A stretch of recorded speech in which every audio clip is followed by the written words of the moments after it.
ഈ ചാനലിന്റെ വളർച്ച എന്ന് പറയുന്ന സുഹൃത്തുക്കളെ നിങ്ങളുടെ സബ്സ്ക്രിപ്ഷനും അതിനോടൊപ്പം തന്നെ നിങ്ങളുടെ സപ്പോർട്ടുമാണ്. ഒത്തിരി സുഹൃത്തുക്കൾ ഇപ്പോഴും സബ്സ്ക്രൈബ് ചെയ്യാതെ കാണുന്നുണ്ട്. ദയവ് ചെയ്ത് സബ്സ്ക്രൈബ് ചെയ്ത് ഈ ചാനൽ ഒന്ന് സപ്പോർട്ട് ചെയ്യുക, സഹായിക്കുക. നമസ്കാരം, PSC ടുഡേ യൂട്യൂബ് ചാനലിലേക്ക് ഏവർക്കും സ്വാഗതം. സുഹൃത്തുക്കളെ, നിങ്ങൾ എല്ലാവരും കാത്തിരുന്ന LGS marathon day 2024 100 days challenge ആരംഭിക്കുകയാണ്. അപ്പോൾ ഇതാണ് നമ്മുടെ LGSന്റെ ഓൺലൈൻ ക്ലാസിന്റെ പേര്. സുഹൃത്തുക്കൾ എല്ലാവരും ഒരു കാര്യം കൂടി ഒന്ന് ഓർത്തോളണേ, നമ്മുടെ ടെലിഗ്രാം ചാനലിൽ ജോയിൻ ചെയ്യാത്ത സുഹൃത്തുക്കളെ ഒന്ന് ജോയിൻ ചെയ്യുക. ഇവിടെ പറയാത്ത കുറച്ച് വർക്കൗട്ട് ക്വസ്റ്റ്യൻസ് ഒക്കെ നമുക്ക് അതിനകത്ത് ആഡ് ചെയ്ത് പഠിക്കേണ്ടതുണ്ട്. അപ്പോൾ എല്ലാ സുഹൃത്തുക്കൾക്കും സുസ്വാഗതം നമ്മുടെ ഏറ്റവും പുതിയ LGS മാരത്തോൺ 2024ലേക്ക്. ഇനി നമുക്ക് നോക്കാനുള്ളത് 2024 LGSന്റെ സ്റ്റഡി പ്ലാൻ ആണ്. അപ്പോൾ എന്തായാലും സുഹൃത്തുക്കളെ, നിങ്ങൾ ഒരു ദിവസം 2 മണിക്കൂർ പഠിക്കണം. ഇമ്പോർട്ടന്റ് ആണ്. നിങ്ങൾ ഒരു ദിവസം 2 മണിക്കൂർ എന്ത് ചെയ്യണം? നമ്മുടെ LGS പഠനത്തിന് വേണ്ടിയിട്ട് മാറ്റിവെക്കണം. എല്ലാ ആഴ്ചയും സൺഡേസിൽ നമ്മൾ എന്ത് ചെയ്യും? ഒരു 25 മാർക്കിന്റെ മോക്ക് ടെസ്റ്റ്. അത് നമ്മൾ തിങ്കൾ മുതൽ ശനി വരെ പഠിച്ചിട്ടുള്ള മുഴുവൻ പോയിന്റ്സും ചേർത്തുകൊണ്ട് ഒരു മോക്ക് ടെസ്റ്റ് കൂടെ നമ്മൾ കണ്ടക്ട് ചെയ്യാം. അപ്പൊ ഇതാണ് നമ്മുടെ സ്റ്റഡി പ്ലാൻ എന്നുള്ളത്. നിങ്ങൾക്ക് എല്ലാവരും LGS റാങ്ക് ലിസ്റ്റിൽ ഉണ്ടായിരിക്കും, ഉറപ്പാണ്. അപ്പൊ നമുക്ക് സമയം കളയണ്ട. ഇന്ന് എന്താണ് പഠിക്കാനുള്ളത്? ഇന്ന് പ്രധാനമായും നമ്മൾ പഠിക്കാൻ പോകുന്നത് ഫ്രഞ്ച് റെവല്യൂഷൻ ആണ്. ഏറ്റവും ഇമ്പോർട്ടന്റ് പോയിന്റ് ആണ് സുഹൃത്തുക്കളെ. നമ്മൾ ഫ്രഞ്ച് റെവല്യൂഷൻ അല്ലെങ്കിൽ ഫ്രഞ്ച് വിപ്ലവമാണ് നമ്മൾ പഠിക്കാൻ പോകുന്നത്. നമ്മുടെ 10ാം ക്ലാസ്സിലെ ടെക്സ്റ്റ് ബുക്കിലെ കൃത്യമായി പറഞ്ഞിരിക്കുന്ന പോയിന്റ് ആണ് ഫ്രഞ്ച് റെവല്യൂഷൻ. അതുപോലെ തന്നെ ഒത്തിരി ചോദ്യങ്ങൾ PSC പ്രീവിയസ് ആയി ഈ ഭാഗത്ത് നിന്നും ചോദിച്ചിട്ടുണ്ട്. അതുകൊണ്ട് സുഹൃത്തുക്കൾ ശ്രദ്ധിച്ചിരിക്കുക. നമുക്ക് പഠിക്കാം ഫ്രഞ്ച് റെവല്യൂഷനെ പറ്റി. ഫ്രഞ്ച് വിപ്ലവം ഫ്രഞ്ച് ഭരണാധികാരികളുടെ ഏകാധിപത്യ ഭരണത്തിനും ധൂർത്തിനുമെതിരെ ഫ്രാൻസിൽ നടന്ന വിപ്ലവമാണ് ഫ്രഞ്ച് വിപ്ലവം എന്ന പേരിൽ അറിയപ്പെടുന്നത്. ഫ്രഞ്ച് ഭരണാധികാരികളുടെ ഏകാധിപത്യ ഭരണത്തിനും ധൂർത്തിനുമെതിരെ ഫ്രാൻസിൽ നടന്ന വിപ്ലവം അറിയപ്പെടുന്ന പേരാണ് ഫ്രഞ്ച് വിപ്ലവം. വിപ്ലവങ്ങളുടെ മാതാവ് എന്നറിയപ്പെടുന്നത് ഫ്രഞ്ച് വിപ്ലവമാണ്. PSC ഏറ്റവും കൂടുതൽ പ്രീവിയസ് ആയി ചോദിച്ച ക്വസ്റ്റ്യൻ ആണ്. അതുകൊണ്ട് പഠിക്കുക സുഹൃത്തുക്കളെ. വിപ്ലവങ്ങളുടെ മാതാവ് എന്നറിയപ്പെടുന്നത് ഫ്രഞ്ച് വിപ്ലവം. ഒന്നുകൂടി പറയാം, വിപ്ലവങ്ങളുടെ മാതാവ് എന്നറിയപ്പെടുന്നത് ഫ്രഞ്ച് വിപ്ലവമാണ്. ഞാനാണ് രാഷ്ട്രം, രാജാവിന്റെ അധികാരങ്ങളെല്ലാം ദൈവം നൽകിയതാണ്, അതിനാൽ രാജാവിനെ ചോദ്യം ചെയ്യാൻ ദൈവത്തിന് മാത്രമേ അധികാരമുള്ളൂ. ഇങ്ങനെ പറഞ്ഞതാരാണ്? ലൂയി 14 ആരാണ്? ലൂയി 14 രാജാവാണ്. ഇതിൽ PSC ഞാനാണ് രാഷ്ട്രം എന്ന് പറയുന്ന ഒരു കോട്ടിനകത്ത് മാത്രം ചോദിച്ചിട്ട് താഴെ പറയുന്ന ഈ പ്രസ്താവന പറഞ്ഞ രാജാവ് ആര് എന്ന് ചോദിക്കും. ഉത്തരം ലൂയി 14 വാക്കുകളാണ്. ഒന്നുകൂടി പറയാം, ഞാനാണ് രാഷ്ട്രമെന്നും രാജാവിന്റെ അധികാരങ്ങളെല്ലാം ദൈവം നൽകിയതാണ്, അതിനാൽ രാജാവിനെ ചോദ്യം ചെയ്യാനുള്ള അവകാശം ആർക്ക് മാത്രമേ ഉള്ളൂ? ദൈവത്തിന് മാത്രമേ ഉള്ളൂ എന്ന് പറഞ്ഞതായിരുന്നു ചോദിച്ചാൽ അത് ലൂയി 14 വാക്കുകളാണ്. എനിക്ക് ശേഷം പ്രളയം എന്ന് പ്രഖ്യാപിച്ച ഫ്രഞ്ച് ഭരണാധികാരി ലൂയി 15. എനിക്ക് ശേഷം പ്രളയം എന്ന് പ്രഖ്യാപിച്ച ഫ്രഞ്ച് ഭരണാധികാരി ആര് എന്ന് ചോദിച്ചാൽ അത് ലൂയി 15 എനിക്ക് ശേഷം പ്രളയം എന്ന് പ്രഖ്യാപിച്ച ഫ്രഞ്ച് ഭരണാധികാരി ആര് എന്ന് ചോദിച്ചാൽ അത് ലൂയി 15 ഇമ്പോർട്ടന്റ് പോയിന്റ് ആണ്. അതുപോലെ തന്നെ ഇതൊരു പ്രീവിയസ് ക്വസ്റ്റ്യൻ കൂടിയാണ്. നിങ്ങൾക്ക് റൊട്ടി ഇല്ലെങ്കിൽ എന്താ, കേക്ക് തിന്നുകൂടെ എന്ന് അഭിപ്രായപ്പെട്ടത് മേരി അന്റോയിനറ്റ് ആണ്. ഇമ്പോർട്ടന്റ് പോയിന്റ് ആണ്. നിങ്ങൾക്ക് റൊട്ടി ഇല്ലെങ്കിൽ എന്താ, കേക്ക് തിന്നുകൂടെ എന്ന് അഭിപ്രായപ്പെട്ടത് ആരാണ്? മേരി അന്റോയിനറ്റ് ആണ്. ഇമ്പോർട്ടന്റ് പോയിന്റ് സുഹൃത്തുക്കള് പഠിക്കുക. ഒന്നുകൂടി പറയാം, ഫ്രഞ്ച് വിപ്ലവത്തെ പറ്റിയാണ് നമ്മൾ പറഞ്ഞത്. ഫ്രഞ്ച് ഭരണാധികാരികളുടെ ഏകാധിപത്യ ഭരണത്തിനും ധൂർത്തിനുമെതിരെ ഫ്രാൻസിൽ നടന്ന വിപ്ലവമാണ് ഫ്രഞ്ച് വിപ്ലവം എന്നറിയപ്പെടുന്നത്. വിപ്ലവങ്ങളുടെ മാതാവ് എന്നറിയപ്പെടുന്നത് ഫ്രഞ്ച് വിപ്ലവം. ഞാനാണ് രാഷ്ട്രം, രാജാവിന്റെ അധികാരങ്ങളെല്ലാം ദൈവം നൽകിയതാണ്, അതിനാൽ രാജാവിനെ ചോദ്യം ചെയ്യാൻ ദൈവത്തിന് മാത്രമേ അധികാരമുള്ളൂ. ഇങ്ങനെ പറഞ്ഞതാരാണ്?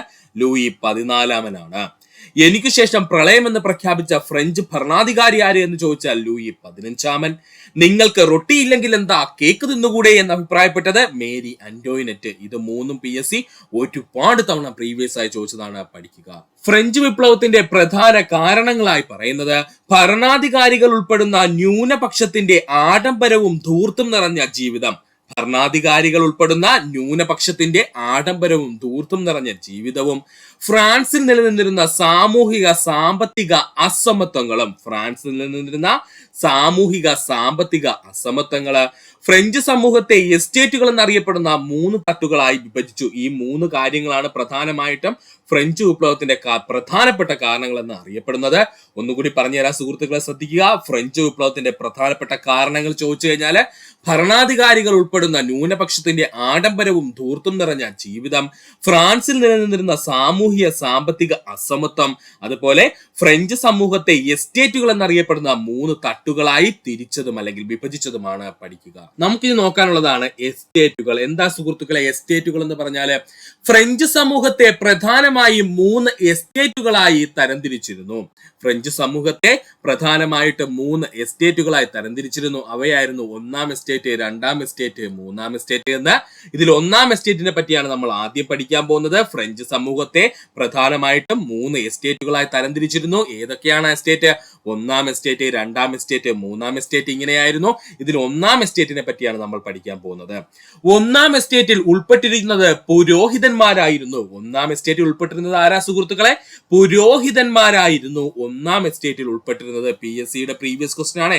ഇങ്ങോട്ട് പറയാൻ പോകുന്ന എല്ലാ പോയിന്റും PSCയുടെ പ്രീവിയസ് ക്വസ്റ്റ്യൻ ആണ്. 1-ാം എസ്റ്റേറ്റിൽ ഉൾപ്പെട്ടിരുന്നത് എല്ലാം ആരായിരുന്നു? പുരോഹിതന്മാരായിരുന്നു. 1-ാം എസ്റ്റേറ്റിന്റെ പ്രത്യേകതകൾ എന്തെന്ന് ചോദിച്ചു കഴിഞ്ഞാൽ, 1-ാം എസ്റ്റേറ്റിൽ ഉൾപ്പെട്ട വ്യക്തികൾക്ക് ധാരാളം ഭൂമി കൈവശം വയ്ക്കുവാനുള്ള അവകാശമുണ്ടായിരുന്നു. 1-ാം എസ്റ്റേറ്റിൽ ഉൾപ്പെട്ടിരുന്ന വ്യക്തികൾക്ക് ധാരാളം ഭൂമി കൈവശം വയ്ക്കുവാനുള്ള അവകാശമുണ്ടായിരുന്നു. കർഷകരിൽ നിന്നും തിഥേ എന്ന പേരിൽ നികുതി പിരിക്കുവാനുള്ള അവകാശം ഉണ്ടായിരുന്നത് 1-ാം എസ്റ്റേറ്റുകാർക്കാണ്. ഇമ്പോർട്ടന്റ് ആണ്. കർഷകരിൽ നിന്നും തിഥേ എന്ന പേരില് നികുതി പിരിക്കുവാനുള്ള അവകാശം ഉണ്ടായിരുന്നു. ആർക്ക്? 1-ാം എസ്റ്റേറ്റിലുള്ളവർക്ക്. എല്ലാത്തരം നികുതികളിൽ നിന്നും ഒഴിവാക്കപ്പെട്ടവരായിരുന്നു 1-ാം എസ്റ്റേറ്റിലുള്ളവർ. എല്ലാ നികുതികളിൽ നിന്നും ഒഴിവാക്കപ്പെട്ടവരായിരുന്നു 1-ാം എസ്റ്റേറ്റിലുള്ളവർ. ഭരണത്തിലെയും സൈന്യത്തിലെയും ഉയർന്ന പദവികൾ നിയന്ത്രിച്ചിരുന്നത് 1-ാം എസ്റ്റേറ്റുകാരായിരുന്നു. ഇമ്പോർട്ടന്റ് പോയിന്റ് ആണ്, പഠിച്ചോളണേ. ഭരണത്തിലെയും സൈന്യത്തിലെയും ഉയർന്ന പദവികൾ എല്ലാം വഹിച്ചിരുന്ന അല്ലെങ്കിൽ നിയന്ത്രിച്ചിരുന്ന ആരായിരുന്നു? 1-ാം എസ്റ്റേറ്റുകാരായിരുന്നു. ഒന്നുകൂടി പറഞ്ഞു തരാം സുഹൃത്തുക്കളെ, ഇമ്പോർട്ടന്റ് പോയിന്റ് ആണ്. എസ്റ്റേറ്റുകൾ എന്തെന്ന് ചോദിച്ചു കഴിഞ്ഞാല്, ഫ്രഞ്ച് സമൂഹത്തെ പ്രധാനമായിട്ട് 3 എസ്റ്റേറ്റുകളായിട്ടെന്ന് തരംതിരിച്ചിരുന്നു. ഇതിൽ 1-ാം എസ്റ്റേറ്റിൽ ഉൾപ്പെട്ടിരുന്നത് ആരെന്ന് ചോദിച്ചാൽ പുരോഹിതന്മാരായിരുന്നു. 1-ാം എസ്റ്റേറ്റിന്റെ പ്രത്യേകതകൾ എന്തെന്ന് ചോദിച്ചാല്, 1-ാം എസ്റ്റേറ്റിൽ ഉൾപ്പെട്ട വ്യക്തികൾക്ക് ധാരാളം ഭൂപ്രദേശം അഥവാ ഭൂമികള് കൈവശം വയ്ക്കുവാനുള്ള അവകാശം ഉണ്ടായിരുന്നു. കർഷകരിൽ നിന്നും തിഥേ എന്ന പേരിൽ അറിയപ്പെട്ടിരുന്ന നികുതി പിരിക്കുവാനുള്ള അവകാശം 1-ാം എസ്റ്റേറ്റുകാർക്കായിരുന്നു. എല്ലാത്തരം നികുതികളിൽ നിന്നും ഒഴിവാക്കപ്പെട്ടിരുന്ന എസ്റ്റേറ്റ് വർഗം എന്ന് ചോദിച്ചു കഴിഞ്ഞാൽ അത് 1-ാം എസ്റ്റേറ്റിൽ ഉൾപ്പെട്ടിരുന്ന പുരോഹിതന്മാരായിരുന്നു. ഭരണത്തിലെയും സൈന്യത്തിലെയും ഉയർന്ന പദവികൾ എല്ലാം നിയന്ത്രിച്ചിരുന്നത് ആരായിരുന്നു? ഈ പറഞ്ഞിരിക്കുന്ന 1-ാം എസ്റ്റേറ്റിലെ പുരോഹിതന്മാരായിരുന്നു. പഠിക്കുക. അടുത്തതായി നമുക്ക് പഠിക്കുവാനുള്ളത് 2-ാം എസ്റ്റേറ്റിനെ പറ്റിയാണ്. നമുക്ക് നോക്കാം 2-ാം എസ്റ്റേറ്റ്. 2-ാം എസ്റ്റേറ്റിൽ ഉൾപ്പെട്ടിരുന്നത് പ്രഭുക്കന്മാരായിരുന്നു. അപ്പോ 1-ാം എസ്റ്റേറ്റിൽ ആരായിരുന്നു? പുരോഹിതന്മാരായിരുന്നു. 2-ാം എസ്റ്റേറ്റിലേക്ക് വന്നപ്പോൾ അവിടെ ആരായിരുന്നു? പ്രഭുക്കന്മാരായിരുന്നു അതിലുണ്ടായിരുന്നത്. 2-ാം എസ്റ്റേറ്റിന്റെ പ്രത്യേകതകൾ ചോദിച്ചു കഴിഞ്ഞാൽ, 2-ാം എസ്റ്റേറ്റിൽ ഉൾപ്പെട്ടിരുന്നവർ സൈനിക സേവനം നിർബന്ധമായിരുന്നു. 2-ാം എസ്റ്റേറ്റിൽ ഉൾപ്പെട്ടിരുന്നവർക്ക് സൈനിക സേവനം നിർബന്ധമായിരുന്നു. കർഷകരിൽ നിന്നും മറ്റു പലതരം നികുതികൾ പിടിച്ചെടുക്കുവാനുള്ള അവകാശം 2-ാം എസ്റ്റേറ്റുകാർക്കായിരുന്നു. അപ്പൊ തിഥേ എന്ന് പറയുന്ന നികുതി ഒഴിച്ചിട്ട് ബാക്കിയുള്ള പലതരത്തിലുള്ള നികുതിയും കർഷകരിൽ നിന്നും പിരിച്ചെടുക്കുവാനുള്ള അവകാശം 2-ാം എസ്റ്റേറ്റുകാർക്കുണ്ടായിരുന്നു. വേതനം നൽകാതെ കർഷകരെ കൊണ്ട് പണിയെടുപ്പിക്കുവാനുള്ള അവകാശം ഇവർക്കുണ്ടായിരുന്നു. 2-ാം എസ്റ്റേറ്റുകാർക്ക് വേതനം നൽകാതെ തന്നെ കർഷകരെ കൊണ്ട് പണിയെടുപ്പിക്കുവാനുള്ള അവകാശം ഉണ്ടായിരുന്നു. ആഡംബര ജീവിതം നയിച്ചിരുന്നവരായിരുന്നു 2-ാം എസ്റ്റേറ്റുകാര്. ആഡംബര ജീവിതം നയിച്ചിരുന്നവരായിരുന്നു 2-ാം എസ്റ്റേറ്റുകാര് അഥവാ പ്രഭുക്കന്മാര്. നികുതികളിൽ നിന്നും ഒഴിവാക്കപ്പെട്ടിരുന്ന വിഭാഗമായിരുന്നു 2-ാം എസ്റ്റേറ്റുകാര്. നികുതികളിൽ നിന്നെല്ലാം ഒഴിവാക്കപ്പെട്ടിരുന്ന വിഭാഗമായിരുന്നു 2-ാം എസ്റ്റേറ്റുകാരും. വിശാലമായ ഭൂപ്രദേശം കൈവശം വെച്ചവരായിരുന്നു 2-ാം എസ്റ്റേറ്റുകാര്. വിശാലമായ ഭൂപ്രദേശം കൈവശം വെച്ചിട്ടുള്ളവരായിരുന്നു ഈ 2-ാം എസ്റ്റേറ്റുകാർ എന്ന് പറയുന്നത്. ഒന്നുകൂടി പറയാം സുഹൃത്തുക്കളെ, എന്താണ് 2-ാം എസ്റ്റേറ്റ് എന്ന് ചോദിച്ചു കഴിഞ്ഞാല്, 2-ാം എസ്റ്റേറ്റിനുള്ളിൽ പ്രധാനമായിട്ടും ഉൾപ്പെട്ടിരുന്നത് പ്രഭുക്കന്മാരായിരുന്നു. 2-ാം എസ്റ്റേറ്റിന്റെ പ്രത്യേകതകൾ ചോദിച്ചു കഴിഞ്ഞാല്, 2-ാം എസ്റ്റേറ്റിൽ ഉൾപ്പെട്ടിരുന്നവർ നിർബന്ധമായിട്ടും സൈനിക സേവനം നടത്തണമായിരുന്നു. കർഷകരിൽ നിന്നും തെഥേ എന്ന് പറയുന്ന നികുതി ഒഴിച്ച് വേറെ പലതരത്തിലുള്ള നികുതിയും പിരിച്ചെടുക്കുവാനുള്ള അവകാശം ആർക്കുണ്ടായിരുന്നു? ഈ 2-ാം എസ്റ്റേറ്റുകാർക്കുണ്ടായിരുന്നു. വേതനം നൽകാതെ കർഷകരെ കൊണ്ട് പണിയെടുപ്പിക്കുവാനുള്ള അവകാശം രണ്ടാം എസ്റ്റേറ്റുകാർക്കുണ്ടായിരുന്നു, അല്ലെങ്കിൽ പ്രഭുക്കന്മാർക്കുണ്ടായിരുന്നു. ആഡംബര ജീവിതം നയിച്ചിരുന്നവരായിരുന്നു രണ്ടാം എസ്റ്റേറ്റുകാര്. ആഡംബര ജീവിതം നയിച്ചിരുന്നവരായിരുന്നു രണ്ടാം എസ്റ്റേറ്റുകാര്. നികുതികളിൽ നിന്നെല്ലാം ഒഴിവാക്കിപ്പെട്ടിരുന്ന വിഭാഗം എന്ന് ചോദിച്ചാൽ അത് ഒന്നാം എസ്റ്റേറ്റുകാരും രണ്ടാം എസ്റ്റേറ്റുകാരുമായിരുന്നു. നികുതികളിൽ നിന്നെല്ലാം ഒഴിവാക്കപ്പെട്ടിരുന്ന വിഭാഗമായിരുന്നു രണ്ടാം എസ്റ്റേറ്റുകാരും, അതുപോലെ തന്നെ ഒന്നാം എസ്റ്റേറ്റുകാരും. വിശാലമായ ഭൂപ്രദേശം കൈവശം വെച്ചവരായിരുന്നു ഇവർ. വിശാലമായ ഭൂപ്രദേശം കൈവശം വെച്ചിരുന്നവരായിരുന്നു ഒന്നാം എസ്റ്റേറ്റുകാര്. പഠിക്കുക. അടുത്തതായി നമുക്ക് നോക്കാനുള്ളതാണ് മൂന്നാം എസ്റ്റേറ്റ്. എന്താ സുഹൃത്തുക്കളെ നോക്കാനുള്ളത്? മൂന്നാം എസ്റ്റേറ്റ്. കോമൺസ് എന്നറിയപ്പെട്ടിരുന്ന സാധാരണ ജനങ്ങളായിരുന്നു മൂന്നാം എസ്റ്റേറ്റിൽ ഉണ്ടായിരുന്നത്. കോമൺസ് എന്നറിയപ്പെടുന്ന സാധാരണ ജനങ്ങളായിരുന്നു മൂന്നാം എസ്റ്റേറ്റിൽ ഉണ്ടായിരുന്നത്. ഇമ്പോർട്ടന്റ് പോയിന്റ് ആണ്, ഒരുപാട് തവണ PSC പ്രീവിയസ് ആയി ചോദിച്ചതാണ്, പഠിച്ചോളനെ. കോമൺസ് എന്നറിയപ്പെട്ടിരുന്ന സാധാരണ ജനങ്ങളായിരുന്നു മൂന്നാം എസ്റ്റേറ്റിൽ ഉണ്ടായിരുന്നത്. കച്ചവടക്കാർ, എഴുത്തുകാർ, അഭിഭാഷകർ, ഉദ്യോഗസ്ഥർ, അധ്യാപകർ, ബാങ്കർമാർ എന്നിവ അടങ്ങുന്ന മധ്യവർഗവും കർഷകരും കൈത്തറി തൊഴിലാളികളും ഇതിൽ ഉൾപ്പെട്ടിരുന്നു. ഒന്നുകൂടി പറയാം, കച്ചവടക്കാര്, എഴുത്തുകാര്, അഭിഭാഷകര്, ഉദ്യോഗസ്ഥര്, അധ്യാപകന്മാര്, ബാങ്കർമാർ എന്നിവർ അടങ്ങുന്ന മധ്യവർഗവും അതിനോടൊപ്പം തന്നെ കർഷകരും കൈത്തറി തൊഴിലാളികളും ഇതിന്റെ ഭാഗമായിരുന്നു. ഏതിന്റെ? മൂന്നാം എസ്റ്റേറ്റിന്റെ ഭാഗമായിരുന്നു. മൂന്നാം എസ്റ്റേറ്റിന്റെ പ്രത്യേകതകൾ എന്തെന്ന് ചോദിച്ചു കഴിഞ്ഞാൽ, ഭരണത്തിൽ യാതൊരു അവകാശവും ഇല്ലാത്ത എസ്റ്റേറ്റ് ആയിരുന്നു മൂന്നാം എസ്റ്റേറ്റ്. ഏറ്റവും ഇമ്പോർട്ടന്റ് പോയിന്റ് ആണ്. അതായത് ഫ്രഞ്ച് ഭരണത്തിൽ യാതൊരു അവകാശവും ഇല്ലാത്ത എസ്റ്റേറ്റ് ഏതായിരുന്നു ചോദിച്ചാൽ അത് മൂന്നാം എസ്റ്റേറ്റ് ആയിരുന്നു. തൈലെ എന്ന പേരിൽ ഭൂനികുതി സർക്കാരിന് നൽകണമായിരുന്നു മൂന്നാം എസ്റ്റേറ്റുകാര്. തൈലെ എന്ന പേരില് ഭൂനികുതി സർക്കാരിന് നൽകണമായിരുന്നു മൂന്നാം എസ്റ്റേറ്റുകാര്. താഴ്ന്ന സാമൂഹ്യ പദവി മാത്രമായിരുന്നു ഇവർക്കുണ്ടായിരുന്നത്. താഴ്ന്ന സാമൂഹിക പദവി മാത്രമായിരുന്നു ഇവർക്കുണ്ടായിരുന്നത്. പ്രഭുക്കന്മാർക്കും പുരോഹിതന്മാർക്കും മൂന്നാം എസ്റ്റേറ്റുകാർ നികുതി നൽകണമായിരുന്നു. നമ്മൾ ഓൾറെഡി പറഞ്ഞു കഴിഞ്ഞു, പ്രഭുക്കന്മാർക്കും പുരോഹിതന്മാർക്കും മൂന്നാം എസ്റ്റേറ്റുകാർ അല്ലെങ്കിൽ കോമൺസ് നികുതി നൽകണമായിരുന്നു. ഒന്നുകൂടി പറയാം സുഹൃത്തുക്കളെ, ശ്രദ്ധിക്കുക. മൂന്നാം എസ്റ്റേറ്റുകാരെന്ന് വെച്ച് കഴിഞ്ഞാൽ അവര് സാധാരണഗതിയിൽ അറിയപ്പെടുന്ന പേര് കോമൺസ് എന്നായിരുന്നു. അതായത് മൂന്നാം എസ്റ്റേറ്റിലുള്ളതെല്ലാം സാധാരണ ജനങ്ങളായിരുന്നു എന്നർത്ഥം. കച്ചവടക്കാരും എഴുത്തുകാരും അഭിഭാഷകരും ഉദ്യോഗസ്ഥരും അധ്യാപകരും ബാങ്കർമാർ എന്നിവർ അടങ്ങുന്ന മധ്യവർഗവും അതിനോടൊപ്പം തന്നെ കർഷകരും കൈത്തറി തൊഴിലാളികളും ഉണ്ടായിരുന്നു മൂന്നാം എസ്റ്റേറ്റില്. മൂന്നാം എസ്റ്റേറ്റിന്റെ പ്രത്യേകത എന്തായിരുന്നു? ഭരണത്തിൽ യാതൊരു അവകാശവും ഇല്ലാത്ത എസ്റ്റേറ്റ് ആയിരുന്നു മൂന്നാം എസ്റ്റേറ്റ്.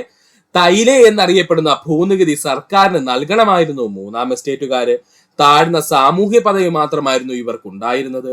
പ്രഭുക്കന്മാർക്കും പുരോഹിതന്മാർക്കും മൂന്നാം എസ്റ്റേറ്റുകാർ നികുതി നൽകണമായിരുന്നു. പഠിക്കുക. അടുത്തതായി നമുക്ക് പഠിക്കുവാനുള്ളതാണ് ഫ്രഞ്ച് വിപ്ലവവും ചിന്തകന്മാരും. ഏറ്റവും കൂടുതൽ PSC പ്രീവിയസ് ആയി ചോദിക്കുന്ന മേഖലയാണ് ഫ്രഞ്ച് വിപ്ലവവും ചിന്തകന്മാരും. ഫ്രാൻസിൽ നിലനിന്നിരുന്ന അസമത്വങ്ങളെയും ചൂഷണങ്ങളെയും കുറിച്ച് ജനങ്ങളെ ബോധവാന്മാരാക്കുന്നതിന് കൂടുതൽ പങ്കുവഹിച്ചവരാണ് അക്കാലത്തുണ്ടായിരുന്ന ഫ്രാൻസിലെ ചിന്തകന്മാര്. ഫ്രാൻസിൽ നിലനിന്നിരുന്ന അസമത്വങ്ങളെയും ചൂഷണങ്ങളെയും കുറിച്ച് ജനങ്ങളെ ബോധവാന്മാരാക്കുന്നതിൽ കൂടുതൽ പങ്കുവഹിച്ചവരാണ് അക്കാലത്ത് ഫ്രാൻസിൽ ഉണ്ടായിരുന്ന ചിന്തകന്മാര്. അവരാരൊക്കെയാണ് നമുക്ക് നോക്കാം. പ്രധാനമായിട്ടും 3 ചിന്തകന്മാരെ നമ്മൾ പഠിക്കണം. കാരണം ഇവരെ PSC സ്ഥിരം പ്രീവിയസ് ആയി ചോദിക്കുന്നതാണ്. നമുക്ക് നോക്കാം ആ 3 ചിന്തകന്മാരെ. ആദ്യമായി പഠിക്കേണ്ടതാണ് വോൾട്ടയർ. പുരോഹിതന്മാരുടെ ചൂഷണത്തിനെതിരെ പരിഹസിച്ചിരുന്ന ചിന്തകനായിരുന്നു വോൾട്ടയർ. പുരോഹിതന്മാരുടെ ചൂഷണത്തെ പരിഹസിച്ചിരുന്ന ചിന്തകനായിരുന്നു വോൾട്ടയർ. യുക്തിചിന്ത, സമത്വം, മനുഷ്യസ്നേഹം എന്നിവയെ ഇദ്ദേഹം പ്രോത്സാഹിപ്പിച്ചു. കഴിഞ്ഞ ദിവസത്തെ LDCയുടെ ക്വസ്റ്റ്യൻ ആണ്, പഠിച്ചോളണേ, ഇമ്പോർട്ടന്റ് ആണ്. വോൾട്ടയറിന്റെ പ്രത്യേകത എന്തായിരുന്നു? പുരോഹിതന്മാരുടെ ചൂഷണത്തെ പരിഹസിച്ചിരുന്ന ചിന്തകനായിരുന്നു വോൾട്ടയർ. യുക്തിചിന്ത, സമത്വം, മനുഷ്യസ്നേഹം എന്നിവയെ ഇദ്ദേഹം പ്രോത്സാഹിപ്പിച്ചു. അടുത്തതായി നമുക്ക് പഠിക്കേണ്ട ചിന്തകനാണ് റൂസോ. റൂസോ എന്താണ് പറഞ്ഞതെന്ന് നമുക്കൊന്ന് നോക്കാം. സ്വതന്ത്രമായി ജനിക്കുന്ന മനുഷ്യർ എവിടെയും ചങ്ങലയിലാണ് എന്ന പ്രസ്താവനയിലൂടെ സ്വാതന്ത്ര്യത്തിന്റെ പ്രാധാന്യം ഫ്രഞ്ച് ജനതയ്ക്ക് മനസ്സിലാക്കി കൊടുത്ത ചിന്തകനാരെന്ന് ചോദിച്ചാൽ അത് റൂസോയാണ്. ഇങ്ങനെ തന്നെ പഠിച്ചോളണേ. സ്വതന്ത്രമായി ജനിക്കുന്ന മനുഷ്യർ എവിടെയും ചങ്ങലയിലാണ് എന്ന പ്രസ്താവനയിലൂടെ സ്വാതന്ത്ര്യത്തിന്റെ പ്രാധാന്യം ഫ്രഞ്ച് ജനതയ്ക്ക് മനസ്സിലാക്കി കൊടുത്ത ചിന്തകനാരെന്ന് ചോദിച്ചു കഴിഞ്ഞാൽ അത് റൂസോയാണ്. ജനങ്ങളാണ് പരമാധികാരികൾ എന്ന് പ്രസ്താവിച്ച ചിന്തകനാരെന്ന് ചോദിച്ചാൽ അതും റൂസോയാണ് കേട്ടോ. അപ്പൊ റൂസോയെ കുറിച്ചുള്ള 2 പ്രധാനപ്പെട്ട പോയിന്റ് എന്താ സുഹൃത്തുക്കളെ? സ്വതന്ത്രമായി ജനിക്കുന്ന മനുഷ്യർ എവിടെയും ചങ്ങലയിലാണ് എന്ന പ്രസ്താവനയിലൂടെ സ്വാതന്ത്ര്യത്തിന്റെ പ്രാധാന്യം ഫ്രഞ്ച് ജനതയ്ക്ക് മനസ്സിലാക്കി കൊടുത്ത ചിന്തകനാര് എന്ന് ചോദിച്ചാൽ അത് റൂസോയാണ്. ജനങ്ങളാണ് പരമാധികാരികൾ എന്ന് പ്രസ്താവിച്ച ചിന്തകനാരാണ്? റൂസോയാണ്. ഇമ്പോർട്ടന്റ് പോയിന്റ് ആണ്, പഠിക്കുക. അടുത്തതാണ് മൊണ്ടസ്ക്യൂ എന്ന് പറയുന്ന ചിന്തകൻ. ജനാധിപത്യത്തെയും റിപ്പബ്ലിക്കിനെയും പ്രോത്സാഹിപ്പിച്ചിരുന്ന ചിന്തകനായിരുന്നു മോണ്ടസ്ക്യൂ. ജനാധിപത്യത്തെയും റിപ്പബ്ലിക്കിനെയും പ്രോത്സാഹിപ്പിച്ചിരുന്ന ചിന്തകൻ ആരായിരുന്നു ചോദിച്ചാൽ അത് മോണ്ടസ്ക്യൂ ആയിരുന്നു. പഠിക്കുക. ഒന്നുകൂടി പറയാം സുഹൃത്തുക്കളെ, ശ്രദ്ധിക്കുക. ഫ്രഞ്ച് വിപ്ലവവും ചിന്തകന്മാരുമാണ് നമ്മൾ നോക്കിയത്. ഫ്രാൻസിൽ നിലനിന്നിരുന്ന അസമത്വങ്ങളെയും ചൂഷണങ്ങളെയും കുറിച്ച് ജനങ്ങളെ ബോധവാന്മാരാക്കുന്നതിൽ കൂടുതൽ പങ്കുവഹിച്ചവരായിരുന്നു ഫ്രഞ്ചിലുണ്ടായിരുന്ന അല്ലെങ്കിൽ ഫ്രാൻസിലുണ്ടായിരുന്ന അക്കാലത്തെ ചിന്തകന്മാര്. അവരാരൊക്കെയാണെന്ന് നമുക്ക് നോക്കാം. പ്രധാനമായിട്ടും 3 ചിന്തകന്മാരെയാണ് PSC പ്രീവിയസ് ആയി ചോദിച്ചുകൊണ്ടിരിക്കുന്നത്. ആദ്യത്തെ വ്യക്തിത്വമാണ് വോൾട്ടയർ. പുരോഹിതന്മാരുടെ ചൂഷണത്തെ പരിഹരിച്ചിരുന്ന ചിന്തകനായിരുന്നു വോൾട്ടയർ. യുക്തിചിന്ത, സമത്വം, മനുഷ്യസ്നേഹം എന്നിവയെ ഇദ്ദേഹം പ്രോത്സാഹിപ്പിച്ചു. രണ്ടാമത്തെ വ്യക്തിത്വമാരാണ് അല്ലെങ്കിൽ രണ്ടാമത്തെ ചിന്തകനാരാണ്? റൂസോയാണ്. സ്വതന്ത്രമായി ജനിക്കുന്ന മനുഷ്യർ എവിടെയും ചങ്ങലയിലാണ് എന്ന പ്രസ്താവനയിലൂടെ സ്വാതന്ത്ര്യത്തിന്റെ പ്രാധാന്യം ഫ്രഞ്ച് ജനതയ്ക്ക് മനസ്സിലാക്കി കൊടുത്ത ചിന്തകനാര് എന്ന് ചോദിച്ചാൽ അത് റൂസോയാണ്. ജനങ്ങളാണ് പരമാധികാരികൾ എന്ന് പ്രസ്താവിച്ച ചിന്തകൻ റൂസോയാണ്. അടുത്തതായി നമുക്ക് പഠിക്കേണ്ടത് മോണ്ടസ്ക്യൂ ആണ്. ജനാധിപത്യത്തെയും റിപ്പബ്ലിക്കിനെയും പ്രോത്സാഹിപ്പിച്ചിരുന്ന ചിന്തകനായിരുന്നു മോണ്ടസ്ക്യൂ. പഠിക്കുക. മൂന്നാം എസ്റ്റേറ്റിന്റെ മുന്നേറ്റവും ഫ്രഞ്ച് വിപ്ലവത്തിന്റെ തുടക്കവുമാണ് നമ്മൾ ഇനി നോക്കാൻ പോകുന്നത്. മൂന്നാം എസ്റ്റേറ്റിന്റെ മുന്നേറ്റവും ഫ്രഞ്ച് വിപ്ലവത്തിന്റെ തുടക്കവും. എന്തൊക്കെയോ കാരണങ്ങൾ മൂന്നാം എസ്റ്റേറ്റുകാരെ ഫ്രഞ്ച് വിപ്ലവത്തിലേക്ക് നയിക്കുകയാണ് ചെയ്തത് കേട്ടോ. അതെന്താണെന്ന് നമുക്ക് ഇവിടെ വെച്ചങ്ങ് പഠിക്കാം. നമുക്ക് നോക്കാം എന്താണ് ആ കാരണങ്ങളെന്ന്. ഫ്രാൻസിലെ ബൂർബൻ രാജാക്കന്മാർ, പുരോഹിതന്മാർ, പ്രഭുക്കന്മാർ തുടങ്ങിയവർ നയിച്ച ആഡംബര ജീവിതവും ധൂർത്തും, യുദ്ധങ്ങൾ എന്നിവ മൂലമുണ്ടായ സാമ്പത്തിക ബാധ്യതകൾ. ഒന്നാമത്തെ കാരണം എന്താണ്? ഫ്രാൻസിലെ ബുർബൻ രാജാക്കന്മാർ, പുരോഹിതന്മാർ, പ്രഭുക്കന്മാർ തുടങ്ങിയവർ നയിച്ച ആഡംബര ജീവിതവും ധൂർത്തും, യുദ്ധങ്ങൾ തുടങ്ങിയവ മൂലമുണ്ടായ സാമ്പത്തിക ബാധ്യതകൾ. തുടർച്ചയായ വരൾച്ചയും കൃഷിനാശവും ഫ്രാൻസിന്റെ സാമ്പത്തിക സ്ഥിതി അതീവ ഗുരുതരമാക്കി. തുടർച്ചയായ വരൾച്ചയും കൃഷിനാശവും ഫ്രാൻസിന്റെ സാമ്പത്തിക സ്ഥിതി എന്ത് ചെയ്തു? അതീവ ഗുരുതരമാക്കി. അമേരിക്കൻ സ്വാതന്ത്ര്യ സമരങ്ങളിൽ കോളനികളെ സമ്പത്തും സൈന്യവും നൽകി ഫ്രാൻസിലെ ഭരണാധികാരികൾ സഹായിച്ചു. ഇത് സാമ്പത്തിക പ്രതിസന്ധി ഫ്രാൻസിൽ രൂക്ഷമാകുന്നതിന് കാരണമാവുകയും ചെയ്തു. ഈ 3 പോയിന്റും വ്യക്തമായിട്ട് പഠിച്ചോളേ സുഹൃത്തുക്കളെ, ഇമ്പോർട്ടന്റ് ആണ്. ഒന്നുകൂടി ഈ 3 പോയിന്റ് പറഞ്ഞു തരാം. ഫ്രാൻസിലെ ബുർബൻ രാജാക്കന്മാർ, പുരോഹിതന്മാർ, പ്രഭുക്കന്മാർ തുടങ്ങിയവർ നയിച്ച ആഡംബര ജീവിതവും ധൂർത്തും, യുദ്ധങ്ങൾ എന്നിവ മൂലമുണ്ടായ സാമ്പത്തിക ബാധ്യതകൾ ഫ്രാൻസിലെ മൂന്നാം എസ്റ്റേറ്റിന്റെ മുന്നേറ്റം അല്ലെങ്കിൽ ഫ്രഞ്ച് വിപ്ലവത്തിന് തുടക്കം കുറിച്ചു.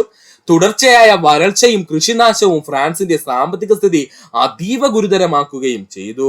അതിനോടൊപ്പം തന്നെ അമേരിക്കൻ സ്വാതന്ത്ര്യ സമരങ്ങളിൽ കോളനികളിലെ സമ്പത്തും സൈന്യവും നൽകി ഫ്രാൻസിലെ ഭരണാധികാരികൾ സഹായിച്ചു. ഇത് സാമ്പത്തികമായ പ്രതിസന്ധി ഫ്രാൻസിൽ രൂക്ഷമാകുന്നതിന് കാരണമാവുകയും ചെയ്തു. പഠിക്കുക. 1789 ലൂയി 16 ജനപ്രതിനിധി സഭയായ സ്റ്റേറ്റ് ജനറൽ വിളിച്ചു ചേർത്തു. എന്നാൽ ചക്രവർത്തി ലൂയി 16 സ്റ്റേറ്റ് ജനറൽ വിളിച്ചു ചേർത്തത് 1789 കേട്ടോ. അതായത് ഫ്രഞ്ച് വിപ്ലവം ആരംഭിക്കുന്നതിന് ഒരു പ്രധാന കാരണമാണ് ഈ പറയുന്നത് കേട്ടോ. 1789 ചക്രവർത്തി ലൂയി 16 ജനപ്രതിനിധി സഭയായ സ്റ്റേറ്റ് ജനറൽ വിളിച്ചു ചേർത്തു. ഫ്രഞ്ച് സമൂഹത്തെ പോലെ സ്റ്റേറ്റ് ജനറലിന് 3 എസ്റ്റേറ്റുകൾ ഉണ്ടായിരുന്നു. അപ്പൊ ഫ്രഞ്ച് സമൂഹത്തെ പോലെ തന്നെ ഈ സ്റ്റേറ്റ് ജനറലിന് 3 എസ്റ്റേറ്റുകൾ ഉണ്ടായിരുന്നു. ഓരോ എസ്റ്റേറ്റിനും ഓരോ വോട്ട് മതിയെന്നും ഓരോ അംഗത്തിനും ഓരോ വോട്ട് വെച്ച് വേണ്ടാന്ന് രാജാവിനെ അനുകൂലിക്കുന്ന ആദ്യത്തെ 2 എസ്റ്റേറ്റുകൾ വാദിച്ചു. അതായത് ഫ്രഞ്ച് സമൂഹത്തെ പോലെ തന്നെ ഈ സ്റ്റേറ്റ് ജനറലിനെ 3 എന്ത് ചെയ്തിരുന്നു? അവിടുത്തെ രാജാക്കന്മാർ തരംതിരിച്ചിരുന്നു. അവരും ഇങ്ങനെ എന്താണ് 1-ാം സ്റ്റേറ്റ്, 2-ാം സ്റ്റേറ്റ്, 3-ാം എസ്റ്റേറ്റ് എന്നിങ്ങനെ 3 തരംതിരിച്ചിരുന്നത്.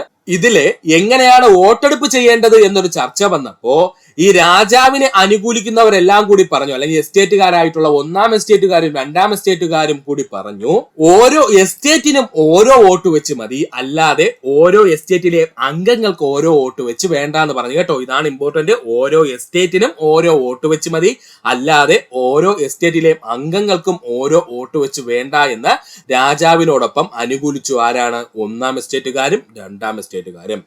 എന്നാൽ 3 എസ്റ്റേറ്റുകളുടെയും ഓരോ അംഗത്തിനും ഓരോ വോട്ട് തന്നെ വേണമെന്നായിരുന്നു കോമൺസ് എന്നറിയപ്പെടുന്ന 3-ാമത്തെ എസ്റ്റേറ്റിന്റെ ആവശ്യം. അതാണ് ഇമ്പോർട്ടന്റ് പോയിന്റ് കേട്ടോ. അത് എന്തുകൊണ്ടാണ് പറഞ്ഞതെന്നും അതിനെ ശക്തമായിട്ട് 1-ാം എസ്റ്റേറ്റുകാരും 2-ാം എസ്റ്റേറ്റുകാരും എന്തുകൊണ്ട് എതിർത്തത് എന്നും നമുക്ക് അങ്ങോട്ട് പോകുമ്പോൾ മനസ്സിലാകും. അപ്പോൾ നമുക്ക് അവിടെ വ്യക്തമായിട്ട് പഠിക്കാം. ഇപ്പൊ ഇത് സുഹൃത്തുക്കൾ ശ്രദ്ധിക്കുക. ഇത് അംഗീകരിക്കപ്പെട്ടോ? ഇല്ല. ഒന്നുകൂടി പറഞ്ഞുതരാം സുഹൃത്തുക്കളെ, ശ്രദ്ധിക്കുക. 1789 ചക്രവർത്തി ലൂയി 16 ജനപ്രതിനിധി സഭയായ സ്റ്റേറ്റ് ജനറൽ വിളിച്ചു ചേർത്തു. ഫ്രഞ്ച് സമൂഹത്തെ പോലെ സ്റ്റേറ്റ് ജനറലിനെ 3 എസ്റ്റേറ്റുകളായി തരംതിരിച്ചിരുന്നു. അതായത് 1-ാം എസ്റ്റേറ്റ്, 2-ാം എസ്റ്റേറ്റ്, 3-ാം എസ്റ്റേറ്റ് എന്നിങ്ങനെ 3ആയിട്ട് തരംതിരിച്ചിരുന്നു. ഓരോ എസ്റ്റേറ്റിനും ഓരോ വോട്ട് മതിയെന്നും ഓരോ അംഗത്തിനും ഓരോ വോട്ട് വെച്ച് വേണ്ട എന്നും രാജാവിനെ അനുകൂലിച്ചിരുന്ന ആദ്യത്തെ 2 എസ്റ്റേറ്റുകാരും വാദിച്ചു. എന്നാൽ 3 എസ്റ്റേറ്റുകളിലെയും ഓരോ അംഗത്തിനും ഓരോ വോട്ട് തന്നെ വേണമെന്നായിരുന്നു കോമൺസ് എന്നറിയപ്പെട്ടിരുന്ന 3-ാമത്തെ എസ്റ്റേറ്റിന്റെ ആവശ്യം. ഈ ആവശ്യം അവർ അംഗീകരിച്ചോ? ഇല്ല, അവർ അംഗീകരിച്ചില്ല കേട്ടോ. അതിന്റെ ഭാഗമായിട്ടുണ്ടായതാണ് 3-ാം എസ്റ്റേറ്റിന്റെ അഭിപ്രായം അംഗീകരിക്കാത്തതിന്റെ ഫലമായി ഉണ്ടായതാണ് ടെന്നീസ് കോർട്ട് പ്രതിജ്ഞ. നമുക്ക് നോക്കാം എന്താണ് ടെന്നീസ് കോർട്ട് പ്രതിജ്ഞ എന്ന്. ഒരുപാട് തവണ PSC പ്രീവിയസ് ആയി ചോദിച്ചതാണ്, അതുകൊണ്ട് പഠിക്കുക. ടെന്നീസ് കോർട്ട് പ്രതിജ്ഞ. ടെന്നീസ് കോർട്ട് പ്രതിജ്ഞ നടന്ന വർഷം 1789 ജൂൺ മാസം 20. പഠിച്ചോണേ, ഇപ്പോ PSC കൃത്യമായ ഡേറ്റ് ചോദിക്കുന്നുണ്ട്, അതുകൊണ്ട് ഇയർ മാത്രം പഠിച്ചിട്ട് കാര്യമില്ല. ടെന്നീസ് കോർട്ട് പ്രതിജ്ഞ നടന്ന വർഷം 1789 ജൂൺ മാസം 20-ാം തീയതി. ഒന്നുകൂടി എടുത്ത് പറഞ്ഞുതരാം സുഹൃത്തുക്കളെ. ടെന്നീസ് കോർട്ട് പ്രതിജ്ഞ നടന്ന വർഷം 1789 ജൂൺ മാസം 20-ാം തീയതിയാണ്. ചക്രവർത്തി ലൂയി 16 വിളിച്ചു ചേർത്ത ജനപ്രതിനിധി സഭയിൽ വോട്ട് ചെയ്യുന്നതിലെ തർക്കം തുടരവേ 3-ാം എസ്റ്റേറ്റിലെ അംഗങ്ങൾ തങ്ങളാണ് ഫ്രാൻസിന്റെ ദേശീയ അസംബ്ലി എന്ന് പ്രഖ്യാപിച്ചു. ഒന്നുകൂടി പറയാം. ചക്രവർത്തിയായിട്ടുള്ള ലൂയി 16 വിളിച്ചു ചേർത്ത ജനപ്രതിനിധി സഭയിൽ വോട്ട് ചെയ്യുന്നതിലെ തർക്കം തുടരവേ 3-ാം എസ്റ്റേറ്റിലെ അംഗങ്ങൾ തങ്ങളാണ് ഫ്രാൻസിന്റെ ദേശീയ അസംബ്ലി എന്ന് പ്രഖ്യാപിച്ചു. അവർ അടുത്തുള്ള ഒരു ടെന്നീസ് കോർട്ടിൽ സമ്മേളിക്കുകയും ഫ്രാൻസിനായി ഒരു ഭരണഘടന തയ്യാറാക്കിയ ശേഷം മാത്രമേ പിരിയുകയുള്ളൂ എന്ന് പ്രതിജ്ഞ ചെയ്യുകയും ചെയ്തു. ഇതിനെ ടെന്നീസ് കോർട്ട് പ്രതിജ്ഞ എന്ന പേരിൽ അറിയപ്പെടുന്നു. ഇമ്പോർട്ടന്റ് ആണ്, പഠിച്ചോളണേ. അപ്പോ ചക്രവർത്തി ലൂയി 16 വിളിച്ചു ചേർത്ത ജനപ്രതിനിധി സഭയിൽ വോട്ട് ചെയ്യുന്നതിലെ തർക്കം തുടരവേ 3-ാമത്തെ എസ്റ്റേറ്റുകാർ അവിടെ നിന്നും പിൻവാങ്ങുകയും അവിടുത്തെ അംഗങ്ങളെല്ലാം തങ്ങളാണ് ഫ്രാൻസിന്റെ ദേശീയ അസംബ്ലി എന്ന് പ്രഖ്യാപിക്കുകയും ചെയ്തു. അവർ അടുത്തുള്ള ഒരു ടെന്നീസ് കോർട്ടിൽ സമ്മേളിക്കുകയും ഫ്രാൻസിനായി ഒരു ഭരണഘടന തയ്യാറാക്കിയ ശേഷം മാത്രമേ പിരിയുകയുള്ളൂ എന്നും പ്രതിജ്ഞ ചെയ്യുകയും ചെയ്തു. ഇതിനെയാണ് ടെന്നീസ് കോർട്ട് പ്രതിജ്ഞ എന്ന പേരിൽ അറിയപ്പെടുന്നത്. പഠിക്കുക. ഇനി എന്തുകൊണ്ടാണ് 1-ാം എസ്റ്റേറ്റുകാരും 2-ാം എസ്റ്റേറ്റുകാരും ഈ പറഞ്ഞിരിക്കുന്ന 3-ാം എസ്റ്റേറ്റുകാർ എതിർത്തത് എന്ന് നമുക്കൊന്ന് നോക്കാം. അതിനുള്ള കാരണത്തിലേക്കാണ് നമ്മൾ വരുന്നത്. ജനപ്രതിനിധി സഭയായ സ്റ്റേറ്റ് ജനറലിലെ എസ്റ്റേറ്റിലെ അംഗങ്ങളുടെ എണ്ണമായിരുന്നു അതിന്റെ ഏറ്റവും പ്രധാനപ്പെട്ട കാരണം. അപ്പോൾ അതെന്താണ് നമുക്കൊന്ന് നോക്കാം. 1-ാം എസ്റ്റേറ്റിൽ നിന്നും 285 അംഗങ്ങളായിരുന്നു ജനപ്രതിനിധി സഭയെ ഉണ്ടായിരുന്നത്. 1-ാം എസ്റ്റേറ്റിൽ നിന്നും 285 അംഗങ്ങളായിരുന്നു ജനപ്രതിനിധി സഭയിൽ ഉണ്ടായിരുന്നത്. 2-ാം എസ്റ്റേറ്റിൽ നിന്നും 308 അംഗങ്ങളായിരുന്നു ജനപ്രതിനിധി സഭയിൽ ഉണ്ടായിരുന്നത്. 2-ാം എസ്റ്റേറ്റിൽ നിന്നും 308 അംഗങ്ങളായിരുന്നു ജനപ്രതിനിധി സഭയിൽ ഉണ്ടായിരുന്നത്. 3-ാം എസ്റ്റേറ്റിൽ നിന്നും 621 അംഗങ്ങൾ ഉണ്ടായിരുന്നു ജനപ്രതിനിധി സഭയിലെ. 3-ാം എസ്റ്റേറ്റിൽ നിന്നും 621 അംഗങ്ങൾ ഉണ്ടായിരുന്നു. ഇതാണ് ഈ ജനപ്രതിനിധി സഭയിലേക്ക്. അതിന്റെ അർത്ഥം പറഞ്ഞു കഴിഞ്ഞാല് ഈ 1-ാം എസ്റ്റേറ്റും അതുപോലെ തന്നെ 2-ാം എസ്റ്റേറ്റും തമ്മിൽ കൂട്ടിക്കഴിഞ്ഞാൽ പോലും കൂടുതൽ ആരായിരിക്കും? 3-ാം എസ്റ്റേറ്റുകാരായിരിക്കും. അങ്ങനെയാണെങ്കിൽ ഓരോ എസ്റ്റേറ്റിലെയും ഓരോ വ്യക്തികൾക്ക് വോട്ട് കൊടുത്തിരുന്നെങ്കിൽ സ്വാഭാവികമായിട്ടും 3-ാം എസ്റ്റേറ്റുകാർ വിജയിക്കുകയും അവർ പറഞ്ഞതിനെ അവർക്ക് സ്വതന്ത്രമായിട്ടൊരു ഭരണഘടന വേണമെന്ന് പറയുകയും അത് രാജാവ് അംഗീകരിക്കുകയും ചെയ്യേണ്ടി വന്നതിനെ. ഇതിനെ തകർക്കുന്നതിന് വേണ്ടിയിട്ടാണ് എന്ത് ചെയ്തത്? 1-ാം എസ്റ്റേറ്റുകാരും 2-ാം എസ്റ്റേറ്റുകാരും ചേർന്നുകൊണ്ട് അതിനോടൊപ്പം തന്നെ രാജാവിനെയും കൂട്ടുപിടിച്ചുകൊണ്ട് എന്ത് ചെയ്തു? ഒരു എസ്റ്റേറ്റിന് ഒരു വോട്ട് മതിയെന്ന്. അതായത് 1-ാം എസ്റ്റേറ്റിന് ഒരു വോട്ട്, 2-ാം എസ്റ്റേറ്റിന് ഒരു വോട്ട്, 3-ാം എസ്റ്റേറ്റിന് ഒരു വോട്ട്. സ്വാഭാവികമായിട്ടും 1-ാം എസ്റ്റേറ്റും 2-ാം എസ്റ്റേറ്റും ഒന്നിച്ച് നിന്ന് രാജാവിന് വോട്ട് ചെയ്യും. 3-ാമത്തെ എസ്റ്റേറ്റുകാരുടെ ഒരു വോട്ട് എന്ത് ചെയ്യും? അസാധുവായി പോവും, അതല്ലെങ്കിൽ അതിന് വിലയില്ലാതായി പോവും.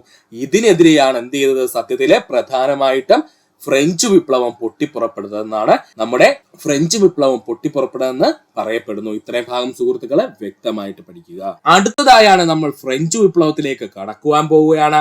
അതിന്റെ തുടക്കം എന്നുള്ള രീതിയിലായിരുന്നു ബാസ്റ്റിൽ ജയിലിന്റെ തകർച്ച. ഇപ്പോ PSC അങ്ങോട്ട് ചോദിച്ചതേ ഉള്ളേ, ബാസ്റ്റിൽ ജയിലിന്റെ തകർച്ച ഏത് വിപ്ലവവുമായി ബന്ധപ്പെട്ടിരിക്കുന്നു എന്നാണ് PSC ചോദിച്ചത്. ഉത്തരം എന്താണ്? ഫ്രഞ്ച് വിപ്ലവവുമായി ബന്ധപ്പെട്ടതാണ് ബാസ്റ്റിൽ ജയിൽ തകർച്ച. നമുക്ക് നോക്കാം. പ്രീവിയസ് ക്വസ്റ്റ്യൻ ആണ്, ശ്രദ്ധിച്ചിരിക്കുന്ന സുഹൃത്തുക്കളെ. ബാസ്റ്റിൽ ജയിൽ തകർച്ച 1789 ജൂലൈ മാസം 14 ബാസ്റ്റിൽ ജയിൽ തകർക്കുന്നത്. ഇമ്പോർട്ടന്റ് ആണ്.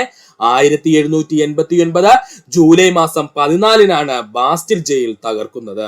ഫ്രാൻസിലെ രാജാക്കന്മാർ ജയിലായി ഉപയോഗിച്ചിരുന്ന കോട്ടയായിരുന്നു ബാസ്റ്റിൽ കോട്ട. പഠിക്കുക, ഫ്രാൻസിലെ രാജാക്കന്മാര് ജയിലായി ഉപയോഗിച്ചിരുന്ന കോട്ടയായിരുന്നു ബാസ്റ്റിൽ കോട്ട. ബാസ്റ്റിൽ കോട്ടയിൽ സൂക്ഷിച്ചിരുന്ന വെടിമരുന്നുകൾ കൈക്കലാക്കുന്നതിന് വേണ്ടിയായിരുന്നു ബാസ്റ്റിൽ ജയിൽ തകർത്തത് എന്ന് കരുതപ്പെടുന്നു. ബാസ്റ്റിൽ കോട്ടയിൽ സൂക്ഷിച്ചിരുന്ന വെടിമരുന്നുകൾ കൈക്കലാക്കുന്നതിന് വേണ്ടിയായിരുന്നു ബാസ്റ്റിൽ ജയിൽ തകർത്തത് എന്ന് കരുതപ്പെടുന്നു. ആരാണ്? വിപ്ലവകാരികൾ തകർത്തത് എന്ന് കരുതപ്പെടുന്നു. വിപ്ലവകാരികൾ ബാസ്റ്റിൽ ജയിൽ തകർക്കുകയും ജയിൽ കമാൻഡറിനെ വധിക്കുകയും 7 തടവുകാരെ മോചിപ്പിക്കുകയും ചെയ്തു. ഇമ്പോർട്ടന്റ് പോയിന്റ് ആണ്. വിപ്ലവകാരികള് ബാസ്റ്റിൽ ജയിൽ തകർക്കുകയും ജയിൽ കമാൻഡറിനെ വധിക്കുകയും 7 തടവുകാരെ മോചിപ്പിക്കുകയും ചെയ്തു. സ്വാതന്ത്ര്യം, സമത്വം, സാഹോദര്യം എന്നീ മുദ്രാവാക്യങ്ങൾ മുഴക്കിക്കൊണ്ടായിരുന്നു വിപ്ലവകാരികൾ ഇത് നിർവഹിച്ചത്. ഇമ്പോർട്ടന്റ് പോയിന്റ് ആണ്. സ്വാതന്ത്ര്യം, സമത്വം, സാഹോദര്യം എന്നീ മുദ്രാവാക്യങ്ങൾ മുഴക്കിക്കൊണ്ടായിരുന്നു വിപ്ലവകാരികൾ ഇത് നിർവഹിച്ചത്. അതുകൊണ്ട് തന്നെ ബാസ്റ്റിൽ ജയിൽ തകർച്ചയെ ഫ്രഞ്ച് വിപ്ലവത്തിന്റെ ആരംഭമായി കണക്കാക്കുന്നു. അതുകൊണ്ട് തന്നെ ബാസ്റ്റിൽ ജയിലിന്റെ തകർച്ചയെ ഫ്രഞ്ച് വിപ്ലവത്തിന്റെ ആരംഭമായിട്ട് കണക്കാക്കുകയും ചെയ്യുന്നു. മോസ്റ്റ് ഇമ്പോർട്ടന്റ് പോയിന്റ്സ് ആണ് ഇതെല്ലാം പറഞ്ഞത്. ഒന്നുകൂടി പറയാം സുഹൃത്തുക്കളെ. ബാസ്റ്റിൽ ജയിലിന്റെ തകർച്ചയാണ് നമ്മൾ പറഞ്ഞത്. 1789 ജൂലൈ 14-നാണ് ബാസ്റ്റിൽ ജയിൽ തകർത്തത്. ഫ്രാൻസിലെ രാജാക്കന്മാരുടെ ജയിലായി ഉപയോഗിച്ചിരുന്ന കോട്ടയായിരുന്നു ബാസ്റ്റിൽ കോട്ട. ബാസ്റ്റിൽ കോട്ടയിൽ സൂക്ഷിച്ചിരുന്ന വെടിമരുന്നുകൾ കൈക്കലാക്കുന്നതിന് വേണ്ടിയായിരുന്നു ബാസ്റ്റിൽ ജയിൽ തകർത്തത് എന്ന് കരുതപ്പെടുന്നു. വിപ്ലവകാരികൾ ബാസ്റ്റിൽ ജയിൽ തകർക്കുന്നതും ജയിൽ കമാൻഡറെ വധിക്കുകയും ചെയ്തു. അതിനോടൊപ്പം തന്നെ 7 തടവുകാരെ മോചിപ്പിക്കുകയും ചെയ്തു. ആര്? ഈ ഫ്രഞ്ച് വിപ്ലവക്കാര്. സ്വാതന്ത്ര്യം, സമത്വം, സാഹോദര്യം എന്നീ മുദ്രാവാക്യങ്ങൾ മുഴക്കിക്കൊണ്ടായിരുന്നു വിപ്ലവകാരികള് ഇത് നിർവഹിച്ചത്. അതുകൊണ്ട് തന്നെ ബാസ്റ്റിൽ ജയിൽ തകർച്ചയെ ഫ്രഞ്ച് വിപ്ലവത്തിന്റെ ആരംഭമായിട്ട് കണക്കാക്കുകയും ചെയ്യുന്നു. പഠിക്കുക. അടുത്തതാണ് മനുഷ്യാവകാശ പ്രഖ്യാപനം. ഫ്രഞ്ച് ദേശീയ അസംബ്ലി മനുഷ്യാവകാശ പ്രഖ്യാപനം പാസാക്കിയത് 1789 ഓഗസ്റ്റ് മാസം 12-ാം തീയതി. ഫ്രഞ്ച് ദേശീയ അസംബ്ലി മനുഷ്യാവകാശ പ്രഖ്യാപനം പാസാക്കിയത് 1789 ഓഗസ്റ്റ് 12-നാണ്. ഫ്രഞ്ച് മനുഷ്യാവകാശ പ്രഖ്യാപനത്തിന് പിന്നിൽ പ്രവർത്തിച്ചിരുന്ന ചിന്തകൻ എന്നറിയപ്പെടുന്നത് ജീൻ ജാക്ക് റൂസോയാണ്. ഇമ്പോർട്ടന്റ് പോയിന്റ് ആണ്. ഫ്രഞ്ച് മനുഷ്യാവകാശ പ്രഖ്യാപനത്തിന് പിന്നിൽ പ്രവർത്തിച്ചിരുന്ന ചിന്തകൻ എന്നറിയപ്പെടുന്നത് ജീൻ ജാക്ക് റൂസോയാണ്. റൂസോയുടെ ആശയങ്ങൾ ഉൾപ്പെടുത്തിയുള്ള ജനാധിപത്യ തത്വങ്ങളെ അടിസ്ഥാനമാക്കിയുള്ള ചാർട്ടർ നിലവിൽ വന്നത് 1789 ഓഗസ്റ്റ് മാസം 26-ാം തീയതി. റൂസോയുടെ ആശയങ്ങൾ ഉൾപ്പെടുത്തിയുള്ള ജനാധിപത്യ തത്വങ്ങളെ അടിസ്ഥാനമാക്കിയുള്ള ചാർട്ടർ നിലവിൽ വന്നത് 1789 ഓഗസ്റ്റ് മാസം 26-ാം തീയതി ആയിരുന്നു. ഫ്രഞ്ച് മനുഷ്യാവകാശ പ്രഖ്യാപനം ഫ്രാൻസിന്റെ ഭരണഘടന അംഗീകരിച്ച വർഷം 1791 സെപ്റ്റംബർ മാസം 3-നായിരുന്നു. ഫ്രഞ്ച് മനുഷ്യാവകാശ പ്രഖ്യാപനം ഫ്രാൻസിന്റെ ഭരണഘടന അംഗീകരിച്ച വർഷം ചോദിച്ചാൽ അത് 1791 സെപ്റ്റംബർ 3-നായിരുന്നു. ഒന്നുകൂടി പറയാം സുഹൃത്തുക്കളെ, ശ്രദ്ധിക്കുക. ഫ്രഞ്ച് മനുഷ്യാവകാശ പ്രഖ്യാപനത്തെ പറ്റിയാണ് നമ്മൾ പറഞ്ഞത്. ഫ്രഞ്ച് ദേശീയ അസംബ്ലി മനുഷ്യാവകാശ പ്രഖ്യാപനം പാസാക്കിയത് 1789 ഓഗസ്റ്റ് മാസം 12-ാം തീയതി. ഫ്രഞ്ച് മനുഷ്യാവകാശ പ്രഖ്യാപനത്തിന് പിന്നിൽ പ്രവർത്തിച്ച ചിന്തകൻ എന്നറിയപ്പെടുന്നത് ജീൻ ജാക്ക് റൂസോയാണ്. റൂസോയുടെ ആശയങ്ങൾ ഉൾപ്പെടുത്തിയുള്ള ജനാധിപത്യ തത്വങ്ങളെ അടിസ്ഥാനമാക്കിയുള്ള ചാർട്ടർ നിലവിൽ വന്നതെന്ന് ചോദിച്ചാൽ അത് 1789 ഓഗസ്റ്റ് മാസം 26-ാം തീയതിയായിരുന്നു.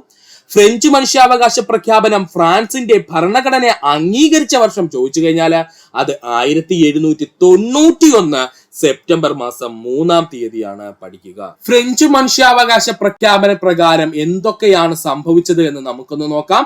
ഫ്രഞ്ച് മനുഷ്യാവകാശ പ്രഖ്യാപന പ്രകാരം എന്തൊക്കെയാണ് സംഭവിച്ചത്, അല്ലെങ്കിൽ അതിനുള്ളിൽ എന്തൊക്കെയാണ് അടങ്ങിയിരിക്കുന്നത് എന്ന് നമുക്കൊന്ന് നോക്കാം. പുതിയൊരു ഫ്രഞ്ച് സമൂഹം രൂപീകരിക്കപ്പെട്ടു. ഫ്രഞ്ച് മനുഷ്യാവകാശ പ്രഖ്യാപനം മൂലം പുതിയൊരു ഫ്രഞ്ച് സമൂഹം രൂപീകരിക്കപ്പെട്ടു.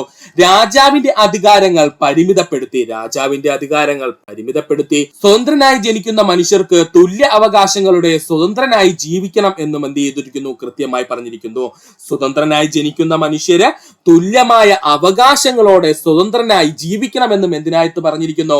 നമ്മുടെ ഫ്രഞ്ച് മനുഷ്യാവകാശ പ്രഖ്യാപനത്തിനകത്ത് പറഞ്ഞിരിക്കുന്നു. എല്ലാ രാഷ്ട്രീയ കൂട്ടായ്മകളുടെയും ലക്ഷ്യം മനുഷ്യന്റെ സ്വാഭാവികവും അവിഭാജ്യവുമായ അവകാശങ്ങൾ സംരക്ഷിക്കുക എന്നതാണ്. അവ സ്വാതന്ത്ര്യം, സ്വത്ത്, സുരക്ഷിതത്വം, അടിച്ചമർത്തലുകളെ ചെറുക്കുക എന്നിവയ്ക്കുള്ള അവകാശമായിരിക്കണമെന്നും ഫ്രഞ്ച് മനുഷ്യാവകാശ പ്രഖ്യാപനത്തിൽ പറഞ്ഞിരിക്കുന്നു. എന്താ പറഞ്ഞത്? എല്ലാ രാഷ്ട്രീയ കൂട്ടായ്മകളുടെയും ലക്ഷ്യം മനുഷ്യന്റെ സ്വാഭാവികവും അഭിവാജ്യവുമായ അവകാശങ്ങൾ സംരക്ഷിക്കുക എന്നതായിരുന്നു. അവ സ്വാതന്ത്ര്യം, സ്വത്ത്, സുരക്ഷിതത്വം, അടിച്ചമർത്തലുകൾ ചെറുക്കുക എന്നിവയ്ക്കുള്ള അവകാശമാണ്. എല്ലാ പരമാധികാരവും രാഷ്ട്രത്തിൽ കുടികൊള്ളുന്നു. മറ്റുള്ളവർക്ക് ഹാനികരമല്ലാത്ത പ്രവർത്തനങ്ങൾ നടത്തുവാനുള്ള അധികാരമാണ് സ്വാതന്ത്ര്യത്തിലുള്ളത് എന്നും ഫ്രഞ്ച് മനുഷ്യാവകാശ പ്രഖ്യാപനത്തില് പറഞ്ഞിരിക്കുന്നു. എന്താ പറഞ്ഞത്? എല്ലാ പരമാധികാരവും രാഷ്ട്രത്തിൽ കുടികൊള്ളുന്നു. മറ്റുള്ളവർക്ക് ഹാനികരമല്ലാത്ത പ്രവർത്തനങ്ങൾ നടത്തുവാനുള്ള അധികാരമാണ് സ്വാതന്ത്ര്യത്തിനുള്ളത് എന്നും ഫ്രഞ്ച് മനുഷ്യാവകാശ പ്രഖ്യാപനത്തിൽ പറഞ്ഞിരിക്കുന്നു. സമൂഹത്തിന് ഹാനികരമാകുന്ന പ്രവർത്തനങ്ങളെ വിലക്കുവാനുള്ള അവകാശം മാത്രമേ നിയമത്തിനുള്ളൂ എന്നും ഫ്രഞ്ച് മനുഷ്യാവകാശ പ്രഖ്യാപനത്തിൽ പറഞ്ഞിരിക്കുന്നു. സമൂഹത്തിന് ഹാനികരമാകുന്ന പ്രവർത്തനങ്ങളെ വിലക്കുവാനുള്ള അവകാശം മാത്രമേ നിയമത്തിനുള്ളൂ എന്നും ഫ്രഞ്ച് മനുഷ്യാവകാശ പ്രഖ്യാപനത്തിൽ പറഞ്ഞിരിക്കുന്നു.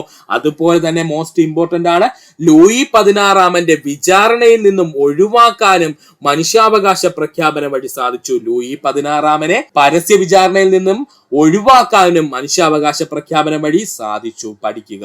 അടുത്തതായി പഠിക്കേണ്ടതാണ് വേഴ്സായ് കൊട്ടാരത്തിലേക്കുള്ള സ്ത്രീകളുടെ മാർച്ച്. വേഴ്സായ് കൊട്ടാരത്തിലേക്കുള്ള വനിതകളുടെ മാർച്ച് അല്ലെങ്കിൽ സ്ത്രീകളുടെ മാർച്ചാണ് നമ്മൾ നോക്കാൻ പോകുന്നത്.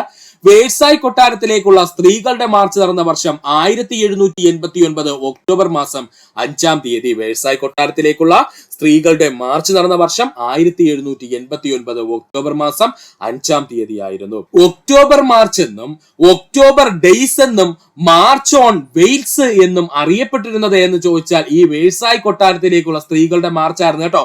വേഴ്സായ് കൊട്ടാരത്തിലേക്കുള്ള സ്ത്രീകളുടെ മാർച്ച് അറിയപ്പെട്ടിരുന്ന മറ്റു പേരുകളായിരുന്നു ഒക്ടോബർ മാർച്ച് എന്നും ഒക്ടോബർ ഡേയ്സ് എന്നും മാർച്ച് ഓൺ വെയിൽസ് എന്നും അറിയപ്പെട്ടിരുന്നു. പാരീസിലെ മാർക്കറ്റുകളിൽ ഭക്ഷണത്തിനുണ്ടായ പെട്ടെന്നുള്ള വിലക്കയറ്റം സ്ത്രീകളെ സംഘടിപ്പിക്കുകയും അവർ കൂട്ടത്തോടെ ഡ്രംസ് മുഴക്കിക്കൊണ്ട് പാരീസിൽ നിന്നും വേഴ്സായ് കൊട്ടാരത്തിലേക്ക് മാർച്ച് നടത്തുകയും ചെയ്തു. എന്താ സംഭവിച്ചതെന്ന്?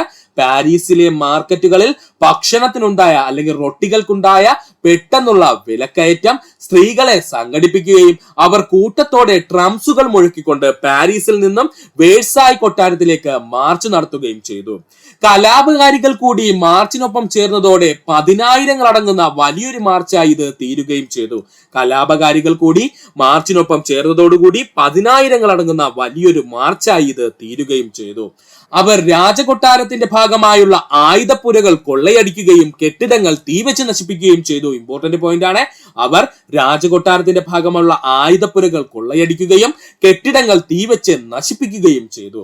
സ്ത്രീകളുടെ ഈ മാർച്ചിന്റെ നേതാവായി അറിയപ്പെടുന്നത് സ്റ്റാനിസ്ലാസ് മാരി മെയിൻലാൻഡ് ആണ്. പഠിച്ചോളനെ, സ്റ്റാനിസ്ലാസ് മാരി മെയിൻലാൻഡ് ആണ് സ്ത്രീകളുടെ മാർച്ചിന്റെ നേതാവായി അറിയപ്പെടുന്നത്. അല്ലെന്നുണ്ടെങ്കിൽ നമുക്ക് പറയാം ഈ ഒക്ടോബർ മാർച്ചിന്റെ അല്ലെങ്കിൽ ഈ വേഴ്സായ് കൊട്ടാരത്തിലേക്കുള്ള സ്ത്രീകളുടെ മാർച്ചിലെ സമുന്നത നേതാവ് ആരെന്ന് ചോദിച്ചു കഴിഞ്ഞാൽ അത് സ്റ്റാനിസ്ലാസ് മാരി മെയിൻലാൻഡ് ആയിരുന്നു.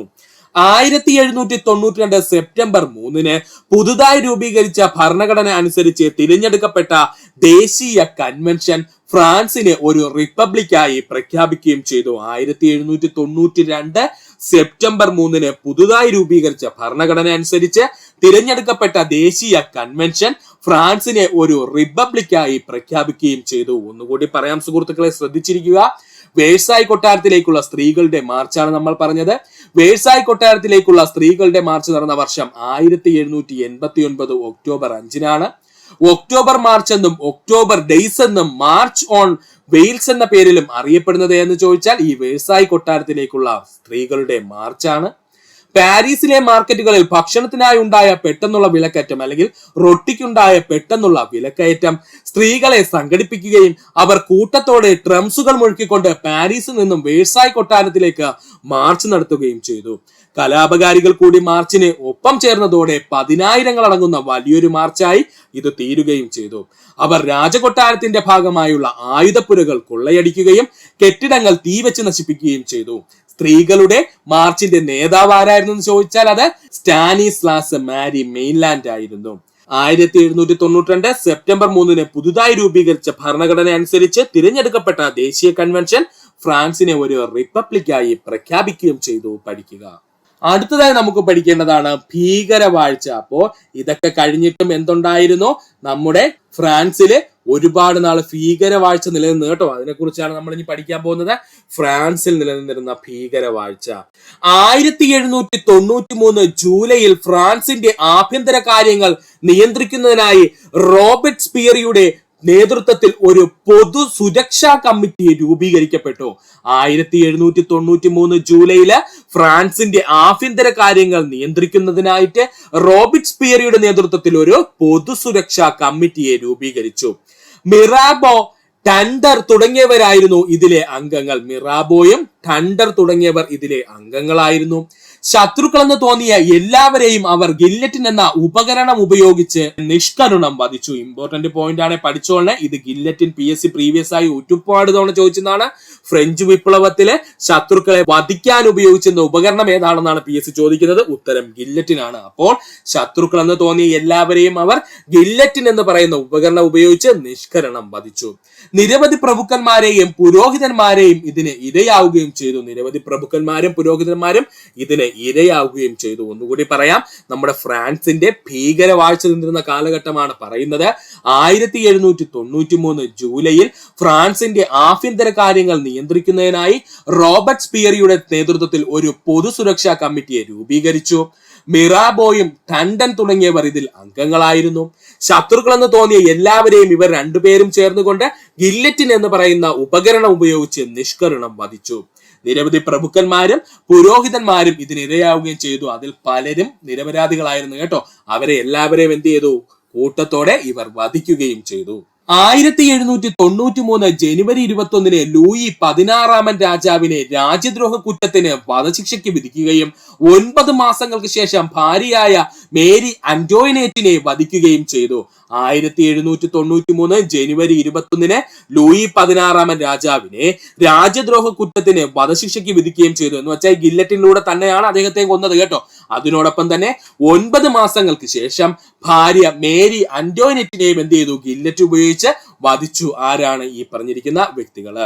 1794 ജൂലൈ 28 റോബർട്ട്സ്പിയറിയെ തന്നെ വധിച്ചതോടുകൂടി ഭീകരവാഴ്ച അവസാനിക്കുകയും ചെയ്തു. കാരണം എന്തെന്ന് ചോദിച്ചാല്, കണ്ണി കാണുന്ന എല്ലാവരെയും ആര് വധിച്ചുകൊണ്ടിരുന്ന ഈ റോബർട്ട്സ്പിയറിയുടെ കീഴിലുള്ള ഈ ആഭ്യന്തര പൊതുസുരക്ഷാ കമ്മിറ്റിയിലെ അംഗങ്ങൾ എന്ത് ചെയ്തു? വധിച്ചുകൊണ്ടിരുന്നു. അതോടുകൂടി എന്ത് ചെയ്തു? സഹികെട്ട ജനങ്ങൾ അവസാനം 1794 ജൂലൈ 28 ഈ റോബർട്ട്സ്പിയറിയെ തന്നെ കൊണ്ട് പിടിച്ചു വെച്ചിട്ട് ഗില്ലറ്റ് ഉപയോഗിച്ച് എന്ത് ചെയ്തു? വധിക്കുകയും അതോടുകൂടി ഭീകരവാഴ്ച അവസാനിക്കുകയും ചെയ്തു. രാജാവിന്റെ വധശിക്ഷയോടുകൂടി ഫ്രഞ്ച് വിപ്ലവത്തിന്റെ ഏറ്റവും അക്രമാസക്തവും പ്രക്ഷുബ്ധവുമായ ഘട്ടത്തിന്റെ തുടക്കമായിരുന്നു. ഈ ഭരണ ഭീകരവാഴ്ച എന്ന പേരിൽ അറിയപ്പെടുന്നു. ഇമ്പോർട്ടന്റ് ആണ്. രാജാവിന്റെ, അതായത് നമ്മൾ പറയുന്ന ലൂയി 16 രാജാവിന്റെ വധശിക്ഷയോടുകൂടി ഫ്രഞ്ച് വിപ്ലവത്തിന്റെ ഏറ്റവും അക്രമാസക്തവും പ്രക്ഷുബ്ധവുമായ കാലഘട്ടത്തിന് തുടക്കമാവുകയായിരുന്നു. ഈ ഭരണം ഭീകരവാഴ്ച എന്ന പേരിൽ അറിയപ്പെടുകയും ചെയ്തു. ഫ്രാൻസിലെ ജനങ്ങൾ തീവ്രവാദ ഭരണകാലത്ത് നടത്തിയ അതിക്രമങ്ങൾക്കെതിരെ കലാപം നടത്തുകയും ഇതിനെ തെർമിഡോറിയൻ പ്രതികരണം എന്ന പേരിൽ അറിയുകയും ചെയ്യുന്നു, അല്ലെങ്കിൽ അറിയപ്പെടുകയും ചെയ്യുന്നു. അപ്പോൾ PSC ചോദിക്കാം, തെർമിഡോറിയൻ പ്രതികരണം ഏത് കലാപവുമായി ബന്ധപ്പെട്ടിരിക്കുന്നു എന്ന് ചോദിച്ചാല് ഫ്രാൻസിലുണ്ടായിരുന്ന തീവ്രവാദ ഭരണകാല അല്ലെങ്കിൽ ഭീകരവാഴ്ച കാലഘട്ടത്തിലെ ഈ ഫ്രാൻസിലെ ജനങ്ങൾ ഇവന്മാരുടെ ശല്യം കാരണം അവസാനം എന്ത് ചെയ്തു? ഇവന്മാർക്കെതിരെ, അതായത് ഈ ഗില്ലറ്റ് പ്രയോഗം നടത്തുന്നവന്മാർക്കെതിരെ എന്ത് ചെയ്തു? കലാപം നടത്തുവാൻ തീരുമാനിക്കുന്നു. ഈ കലാപം അറിയപ്പെടുന്ന പേരാണ് തെർമിഡോറിയൻ പ്രതികരണം എന്ന്. എന്താണ് തെർമിഡോറിയൻ പ്രതികരണം എന്ന് പഠിക്കുക. ഇമ്പോർട്ടന്റ് പോയിന്റ് ആണ്. ഒന്നുകൂടി പറയാം സുഹൃത്തുക്കളെ, ശ്രദ്ധിച്ചിരിക്കുക. 1793 ജനുവരി 21 ലൂയി 16 രാജാവിന്റെ രാജ്യദ്രോഹ കുറ്റം ചുമത്തിക്കൊണ്ട് വധശിക്ഷയ്ക്ക് വിധിക്കുകയും 9 മാസങ്ങൾക്ക് ശേഷം ഭാര്യ മേരി അന്റോയിനേറ്റിനെ വധിക്കുകയും ചെയ്തു. 1794 ജൂലൈ 28 റോബർട്ട്സ്പിയറിയെ തന്നെ വധിച്ചതോടെ ഭീകരവാഴ്ച അവസാനിച്ചു. രാജാവിന്റെ വധശിക്ഷയോടുകൂടി ഫ്രഞ്ച് വിപ്ലവത്തിന്റെ ഏറ്റവും അക്രമാസക്തവും പ്രക്ഷുബ്ധവുമായ കാലഘട്ടത്തിന് തുടക്കമാവുകയായിരുന്നു. ഈ ഭരണത്തെ ഭീകരവാഴ്ച എന്ന പേരിൽ അറിയപ്പെടുന്നു.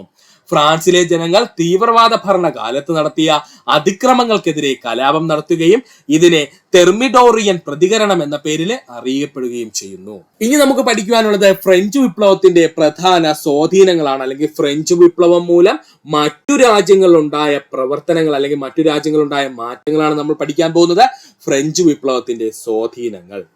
പിൽക്കാലത്ത് ലോകത്തുണ്ടായ എല്ലാ വിപ്ലവങ്ങൾക്കും ആവേശം പകർന്നത് ഫ്രഞ്ച് വിപ്ലവമായിരുന്നു. അതുകൊണ്ടാണ് ഫ്രഞ്ച് വിപ്ലവത്തിനെ വിപ്ലവങ്ങളുടെ മാതാവ് എന്ന് പറയുന്നതിന് കാരണം. അതായത് ഫ്രഞ്ച് വിപ്ലവത്തിന് ശേഷം ലോകത്തുണ്ടായ എല്ലാ വിപ്ലവങ്ങളുടെയും ആവേശം പകർന്നത് ഫ്രഞ്ച് വിപ്ലവമായിരുന്നു. അതുകൊണ്ടാണ് ഫ്രഞ്ച് വിപ്ലവത്തെ വിപ്ലവങ്ങളുടെ മാതാവ് എന്നറിയപ്പെടുന്നത്. യൂറോപ്പിൽ ഫ്യൂഡൽ വ്യവസ്ഥയുടെയും അന്ത്യം കുറിക്കുകയും സ്വേച്ഛാധി ഭരണകൂടങ്ങൾ ഭീഷണിയിലാകുകയും ചെയ്തു ഫ്രഞ്ച് വിപ്ലവാനന്തരം. ഫ്രഞ്ച് വിപ്ലവാനന്തരം യൂറോപ്പിലെ ഫ്യൂഡൽ വ്യവസ്ഥയുടെ അന്ത്യം കുറിക്കുകയും സ്വേച്ഛാധിപത്യ ഭരണകൂടങ്ങൾക്ക് ഭീഷണിയാവുകയും ചെയ്തു ഫ്രഞ്ച് വിപ്ലവം. സ്വാതന്ത്ര്യം, സമത്വം, സാഹോദര്യം എന്ന ആശയത്തിന്റെ പ്രചരണം വൻതോതിൽ ശക്തമാകുകയും ചെയ്തു. സ്വാതന്ത്ര്യം, സമത്വം, സാഹോദര്യം എന്ന ആശയത്തിന്റെ പ്രചരണം വൻതോതിൽ ശക്തമാവുകയും ചെയ്തു. മധ്യവർഗത്തിന്റെ വളർച്ചയ്ക്ക് സഹായകമായിരുന്നു ഫ്രഞ്ച് വിപ്ലവം. ഇമ്പോർട്ടന്റ് പോയിന്റ് ആണ്, പഠിച്ചോളനെ. മധ്യവർഗത്തിന്റെ വളർച്ചയ്ക്ക് സഹായകമായിരുന്നു ഫ്രഞ്ച് വിപ്ലവം. മധ്യവർഗം എന്ന് പറഞ്ഞു കഴിഞ്ഞാല് സുഹൃത്തുക്കൾ തെറ്റിദ്ധരിക്കരുത്, അത് നമ്മുടെ രണ്ടാം എസ്റ്റേറ്റിൽ ഉൾപ്പെട്ടുന്നവരല്ല. മൂന്നാം എസ്റ്റേറ്റിൽ ഉൾപ്പെട്ടിരുന്ന കച്ചവടക്കാരും അധ്യാപകരും അഭിഭാഷകര് ബാങ്കർമാരെന്നൊക്കെ നമ്മൾ പറഞ്ഞില്ലേ സുഹൃത്തുക്കളെ. അങ്ങനെയുള്ള മധ്യവർഗത്തിന്റെ വളർച്ചയ്ക്ക് സഹായമായിരുന്നു എന്ത്? ഫ്രഞ്ച് വിപ്ലവം. ഒന്നുകൂടി പറയാം, പിൽക്കാലത്ത് ലോകത്തുണ്ടായ എല്ലാ വിപ്ലവങ്ങൾക്കും ആവേശം പകർന്നത് ഫ്രഞ്ച് വിപ്ലവമായിരുന്നു. അതുകൊണ്ട് വിപ്ലവങ്ങളുടെ മാതാവ് എന്നറിയപ്പെടുന്നത് ഫ്രഞ്ച് വിപ്ലവം. യൂറോപ്പിൽ ഫ്യൂഡൽ വ്യവസ്ഥകളുടെ അന്ത്യം കുറിക്കുകയും സ്വേച്ഛാധിപത്യ ഭരണകൂടങ്ങൾക്ക് ഭീഷണിയാവുകയും ചെയ്തു ഫ്രഞ്ച് വിപ്ലവം. സ്വാതന്ത്ര്യം, സമത്വം, സാഹോദര്യം എന്നീ ആശയത്തിന്റെ പ്രചരണം വൻതോതിൽ ശക്തമായി ഫ്രഞ്ച് വിപ്ലവകാലത്ത്.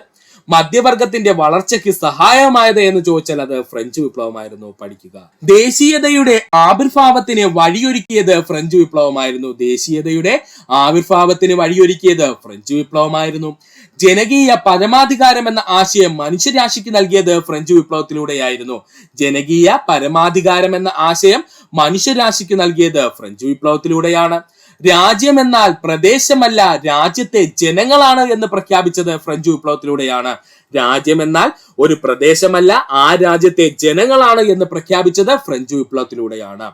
ഫ്രാൻസിന് തുമ്മിയാൽ യൂറോപ്പിനാകെ ജലദോഷം പിടിക്കുമെന്ന ഫ്രഞ്ച് വിപ്ലവത്തെ സ്വാധീനത്തെ കുറിച്ച് ഇങ്ങനെ പറഞ്ഞ ഭരണാധികാരി ആര് എന്ന് ചോദിച്ചാൽ മറക്കരുത്, ആസ്ട്രിയൻ രാജാവായ മെറ്റേർണിക് ആണ്. ഇത് PSC പ്രീവിയസ് ആയി ചോദിച്ചതാണ്, അതുകൊണ്ട് പഠിക്കുക. ഫ്രാൻസിന് തുമ്മിയാൽ യൂറോപ്പിനാകെ ജലദോഷം പിടിക്കുമെന്ന് ഫ്രഞ്ച് വിപ്ലവത്തിന്റെ സ്വാധീനത്തെ കുറിച്ച് പറഞ്ഞ ഭരണാധികാരി ആര് എന്ന് ചോദിച്ചു കഴിഞ്ഞാൽ അത് ഓസ്ട്രിയൻ രാജാവായിട്ടുള്ള മെറ്റേർണിക് ആയിരുന്നു. ആരാണ്? മെറ്റേർണിക് ആയിരുന്നു. ഒന്നുകൂടി പറയാം സുഹൃത്തുക്കളെ, ശ്രദ്ധിക്കുക.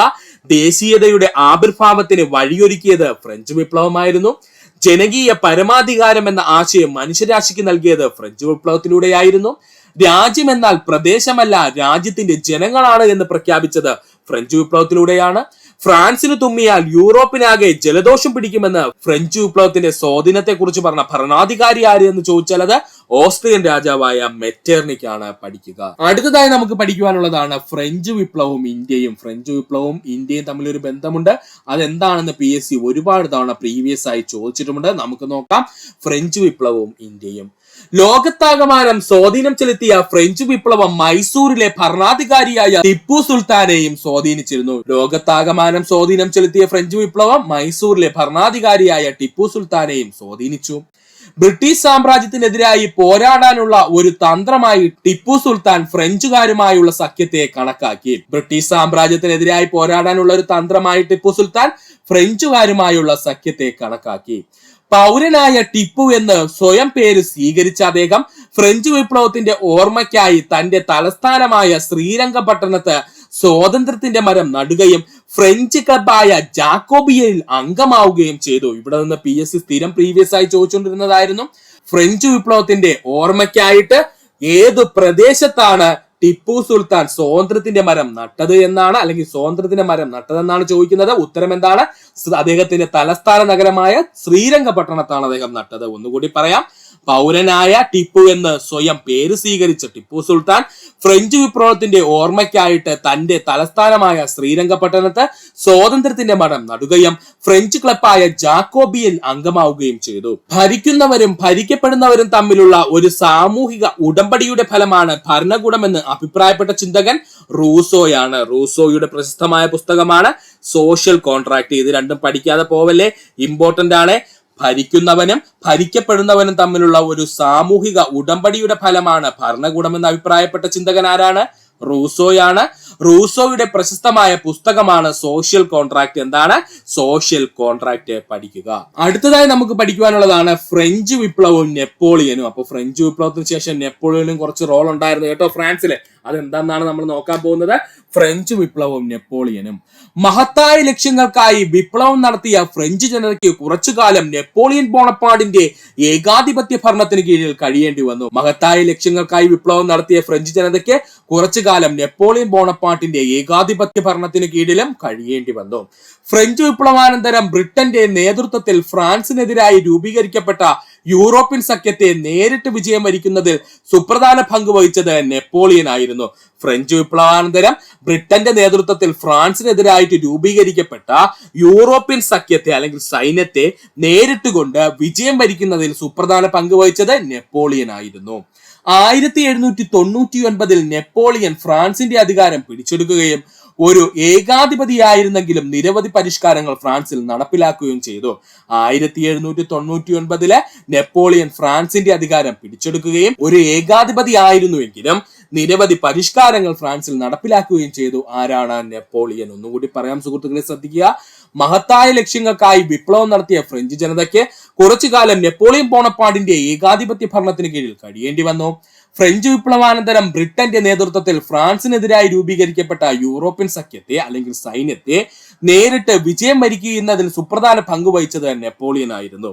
1799 നെപ്പോളിയൻ ഫ്രാൻസിന്റെ അധികാരം പിടിച്ചെടുക്കുകയും ഒരു ഏകാധിപതിയായിരുന്നെങ്കിലും നിരവധി പരിഷ്കാരങ്ങൾ ഫ്രാൻസിൽ നടപ്പിലാക്കുകയും ചെയ്തു. ആരാണ്? നെപ്പോളിയൻ. നെപ്പോളിയൻ ഫ്രാൻസിൽ കൊണ്ടുവന്ന പ്രധാന ഭരണ പരിഷ്കാരങ്ങൾ കൂടി നമുക്കൊന്ന് നോക്കാം. നെപ്പോളിയൻ ഫ്രാൻസിൽ കൊണ്ടുവന്ന പ്രധാന ഭരണ പരിഷ്കാരങ്ങൾ: കർഷകരെ കൃഷിഭൂമിയുടെ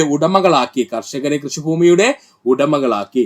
പൊതുകടം ഇല്ലാതാക്കാൻ സിങ്കിങ് ഫണ്ട് എന്ന പേരിൽ ഒരു പ്രത്യേക ഫണ്ട് രൂപീകരിച്ചു. ഫണ്ടിന്റെ പേരെന്താണ്?